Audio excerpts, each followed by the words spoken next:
এই জন্য তোমরা যারা নারী ছবি, মোবাইল, অস্থির দৃশ্য, মদ, জুয়া, নেশা, অস্থিরতার মধ্যে ডুবে আছো, তুমি ভাই বোনা তোমার মতো দুই চারজন অপদার্থের কারণে ইসলাম আটকায় যাবে না।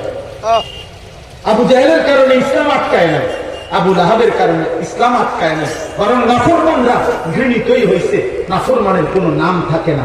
আমি এই জন্য প্রত্যেক দিন বলি, ফেরাউনের নামে পৃথিবীর মধ্যে কোনো কুত্তার নামও নেই, নমরুদ এই নামে কোনো কুত্তার নামও কেউ রাখে না, আবু জাহেল এটা কোনো কুত্তার নামও কেউ রাখে না, আবু লাহাব এটা কোনো কুত্তার নামও কেউ রাখে না। নাফরমানের নাম থাকে না, আছে কোনো কুত্তার নাম? নাফরমানের নাম থাকে না রে মা, নাফরমানের নাম থাকে। এই জন্য দোষ, প্রত্যেকটা যুবক আজকে নিয়ত করো যে ইনশাআল্লাহ ফজরের নামাজ পড়বো, ইনশাআল্লাহ, ইনশাআল্লাহ, ইনশাআল্লাহ, ইনশাআল্লাহ, আল্লাহ তৌফিক দান করে।